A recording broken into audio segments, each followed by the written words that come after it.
অনেকেই পায়ের গোড়ালিতে ব্যথার একটা অভিজ্ঞতা অর্জন করেন। অভিজ্ঞতাটুকু হলো এরকম যে বিশ্রামের পর ১ম হাঁটা। হাঁটতে গেলেই পায়ের গোড়ালিতে ব্যথা হয়। হাঁটতে, হাঁটতে ব্যথাটা সেরে যায়। আবার অনেকেই দেখা যাচ্ছে যে যতক্ষণ হাঁটে ততক্ষণ ব্যথা করতেই থাকে। এই রোগটাকে আমরা সাধারণত বলে থাকি প্লান্টার fasciitis অথবা গোড়ালিতে হাড়ের সাথে লাগানো থাকে একটা মোটা ধরনের পর্দা, যেটাকে আমরা বলি প্ল্যান্টার ফাসা। এই ফাসার মধ্যে প্রদাহ হয়, ইনফ্লামেশন হয়, যার ফলে এই ব্যথাটা তৈরি হয়। হওয়ার কারণগুলো কি কি? বেশিরভাগ ক্ষেত্রেই কারণ জানা যায় না।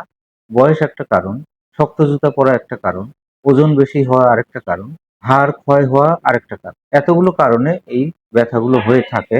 এই ব্যথাগুলো হলে খুব দ্রুত চিকিৎসার দরকার। চিকিৎসা করলে আপনার এই ব্যথাটুকু আপনাকে আর কষ্ট দেবে না। দ্রুত আপনি কষ্ট থেকে লাঘব হবেন। ছোটখাটো যেটা টিপস দেওয়া যায় এক্ষেত্রে সেটা হলো আপনি একেবারেই নরম জুতো পরবেন, নরম স্যান্ডেল, ডক্টরস শু এই ধরনের পরবেন। খালি পায়ে হাঁটবেন না। খালি পায়ে হাঁটলে ব্যথা বাড়বে। গোড়ালিতে হালকা গরম সেঁক দেবেন। তাৎক্ষণিকভাবেই ব্যথাটা কমে যাবে। পূর্ণাঙ্গ চিকিৎসার জন্য আপনি চিকিৎসকের শরণাপন্ন হন।